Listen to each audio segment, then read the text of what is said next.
안녕하십니까. 관리번호 6번입니다.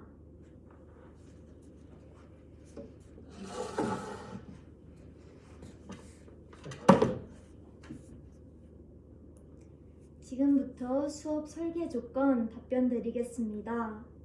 먼저 첫 번째 설계 조건 답변하겠습니다. 교사와 학생의 주도성을 조화 있게 만들기 위해서 각각 두 가지 방안을 사용하였습니다. 첫째, 교사의 주도성을 함양하기 위해 수업의 준비물을 먼저 제시하고자 하였습니다. 교사가 수업의 학습 목표에 맞는 학습 준비물을 먼저 제시해 학생들의 탐구 활동을 구성하도록 하였습니다. 둘째, 활동 1, 2, 3의 흐름을 교사가 먼저 구성하여 학생에게 안내하였습니다. 이를 통해 학생들은 체계적인 과정으로 수업을 진행하면서 학습 내용을 알게 될 것입니다. 두 번째, 학생 측면에서 학생 스스로 탐구 방법을 찾을 수 있도록 하였습니다. 학습 준비물은 교사가 먼저 제시하였지만 학생들이 이번 학습 목표를 달성하기 위한 탐구 방법과 과정은 스스로 학생이 찾을 수 있도록 구성하였습니다. 또한 학생이 실험을 하고 실생활과 연결된 내용을 조사하며 스스로 지식을 구성하도록 하였습니다. 이와 같은 과정을 통해 학생의 주도성을 높이며 자기 주도적인 학습자로 성장할 수 있도록 하였습니다. 이러한 설계를 통해 교사와 학생의 주도성을 조화시킨다면 깊이 있는 수업으로 나아갈 수 있을 것이라 생각합니다. 다음으로 두 번째 설계 조건 답변하겠습니다. 삶의 맥락이 활동 중심으로만 이루어지지 않도록 활동 간 연계성을 강조하였습니다. 구체적으로 활동 2에서 삶과 연계된 예시를 찾아보게 됩니다. 이 과정 속에서 우리가 활동 1에서 먼저 발견한 과학 개념에 관련지어서 실생활 예시를 설명해보는 활동을 진행하였습니다. 이와 같은 과정을 통해 학생들은 단순히 삶에 대한 예시를 찾아보는 것뿐만 아니라 자신이 알고 있는 과학 개념과 연계함으로써 학습 지식을 심도 있게 이해할 수 있을 것입니다. 다음으로 설계 조건 3번 문항 답변 드리겠습니다. 학생 수준을 고려한 평가 기준을 안내하기 위해 두 가지 방안을 사용하였습니다. 첫 번째, 활동 시작 전에 관찰 평가를 진행함을 알렸습니다. 구체적으로 활동 2에서 학생이 실험 활동을 진행할 때 실험에 잘 참여하고 있는지 참여도를 관찰 평가를 통해 진행하고자 하였습니다. 이러한 내용을 학생의 수준에 맞게 여러분이 활동에 잘 참여하고 있는지 관찰의 만원경을 통해 관찰하겠다 라는 내용으로 전달하였습니다. 두 번째, 하이러닝을 이용한 자기평가를 실시하였습니다. 이때 지식이해, 과정기능, 가치태도의 측면을 학생의 언어로 바꾸어 여러분이 이 내용을 잘 이해하였는지, 탐구를 잘 수행하였는지, 또 이 활동에 적극적으로 참여하였는지 이 세 가지 측면을 안내함으로써 평가를 진행하고자 하였습니다. 위와 같은 방법으로 학생은 평가에 관한 내용을 이해함으로써 이해함으로써 평가를 진행할 수 있을 것입니다. 이상입니다.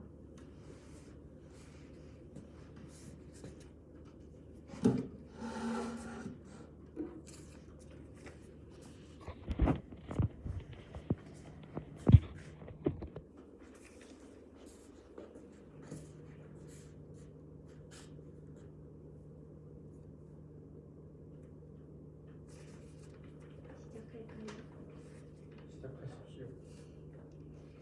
네, 그럼 수업 실현 시작하겠습니다. 자, 우리 친구들 모두 활동 첫 번째 잘 진행해 주었나요? 우리 활동 1에서는 이 실험 준비물을 가지고 어떻게 실험을 진행해야 할지 실험 방법을 생각해 보았고 실험 결과를 예상하는 활동을 하였습니다. 그럼 우리 활동 두 번째로 넘어가 볼까요? 쑥쑥! 활동 2, 탐구하자, 물이 얼 때. 이번 활동에서는 물이 얼 때 부피와 무게의 변화를 직접 실험을 통해 관찰해보는 활동을 하겠습니다. 활동 방법 자세히 안내하겠습니다. 첫 번째, 물이 얼기 전후의 무게를 저울을 통해 측정합니다. 두 번째, 물이 얼기 전후의 부피를 보드마카를 통해 표시하여 측정합니다. 세 번째, 실험 예상과 결과를 비교하여 실험 보고서에 작성합니다. 모두 활동 이해되었나요? 좋습니다. 그럼 우리 실험을 할 때 어떤 점에 주의하면서 실험을 해야 할까요? 서연이? 맞아요. 서연이가 말해준 것처럼 물의 시험관을 기울이지 않고 비커에 집어 넣어줘야겠죠. 서연이는 왜 그렇게 해야 한다고 생각하였나요? 맞습니다. 서연이가 실험을 잘 이해해주고 있는 것 같네요. 시험관이 기울어지게 된다면 부피를 제대로 측정할 수 없겠죠? 우리 이 점에 유의하면서 실험을 진행해 봅시다. 실험 준비물은 선생님이 각 모둠 바구니에 넣어두었습니다. 아래 내려놓았던 모둠 바구니를 위로 올려서 실험을 진행하면 됩니다. 활동 시간은 몇 분이 적절할까요? 5분이 적절할 것 같다고요? 좋습니다. 그럼 5분 동안 활동 진행하겠습니다. 시작해 주세요.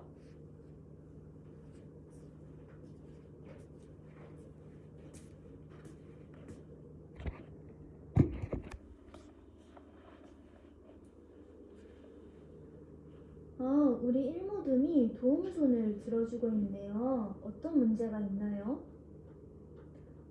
실험 예상이랑 결과가 달라서 혼란스럽다고요? 충분히 예상은 예상일 뿐이니까 결과와 다를 수 있어요.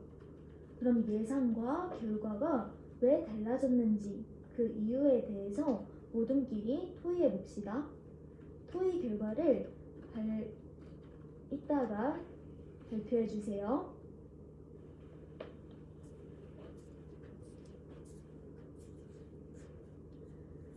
선생님을 보는 눈 반짝! 우리 시간이 다 되었습니다. 혹시 시간이 더 필요한 모둠 있을까요? 모두 활동을 잘 끝마쳤군요. 그럼 우리 실험 예상과 실험 결과를 한번 정리해 봅시다.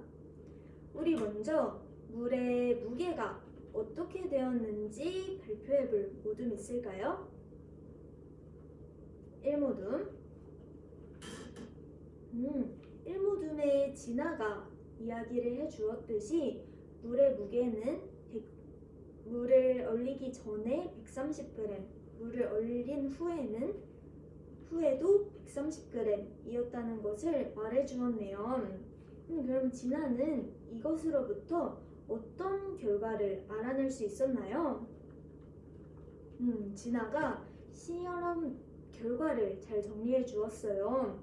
바로 물의 무게는 물이 얼기 전과 언 후에 변함이 없다 입니다. 모두 실험 보고서에 이 내용 잘 적어 주었나요? 좋아요. 그러면 물의 부피는 어떤 실험 결과가 나왔나요? 오모둠. 오모둠은 물이 얼기 전보다 얼기 후에 언 후에 보드마커의 높이가 더 올라갔다고 이야기를 해주었네요. 그럼 이 실험 결과를 통해 어떤 점을 알 수 있을까요? 맞습니다. 물은 얼었을 때 부피가 증가함을 알 수 있었습니다. 모두 공감의 새싹을 들어주는 것을 보니 실험 결과가 모두 동일하게 나온 것 같습니다. 저기 오모둠이 손을 들어주고 있네요. 아까 전에 오모둠은 예상과 결과가 달랐었죠. 그 이유에 대해서 생각해 보았나요? 한번 그 이유에 대해서 이야기해 줄 수 있을까요? 실험 전에 예상은 무엇이었나요? 예상했을 때는 물의 무게가 변할 것으로 예상했다고요. 그런데 실험 결과는 물의 무게가 변하지 않았죠. 그럼 왜 이런 차이가 발생했다고 생각했나요? 처음에는 물의 부피가 증가하는 것처럼 물의 무게도 변할 것이라고 생각하였는데 물 자체는 변하지 않은 것이니 무게가 동일하게 나왔다고 이야기를 해주었네요. 비록 예상과 결과는 달랐지만 그 이유에 대해서 모둠끼리 잘 토의해 준 것 같아요. 우리 오모둠 아주 칭찬합니다. 그럼 선생님이 생각을 넓히는 질문 한 가지를 해보겠습니다. 우리 주변에서 이런 물이 얼기 전후의 차이가 보였던 점에 대해서 직접 본 적이 있나요? 재민이? 재민이는 물이 얼 때 뭔가 물이 부피가 늘어난 것 같다고 이야기를 해주었네요. 많은 친구들도 손을 들어주고 있어요. 그럼 이 내용 세 번째 활동에서 더 자세히 알아보겠습니다. 그럼 활동 3으로 넘어가 볼까요? 쑥쑥! 활동 세 번째, 알아보자 실생활 예시입니다. 이번 활동도 모둠 활동입니다. 모둠 활동을 시작하기 전에 실험 준비물들을 다 모둠 바구니에 넣어서 밑으로 다시 내려놔 주세요. 좋습니다. 그럼 활동 방법 안내하겠습니다.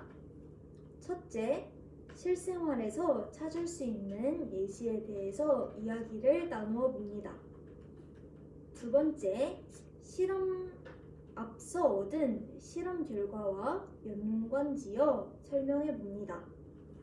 세 번째, 모둠별로 토의한 내용을 패들렛에 올려주세요. 모두 활동 잘 이해되었나요? 좋습니다. 그러면 활동 시간은 몇 분이 적절할까요? 7분이 적절할 것 같다고요? 좋습니다. 그럼 활동 시간 7분 주도록 하겠습니다. 모둠 A 나눔이 친구들은 앞으로 나와서 패들렛 받아가 주세요.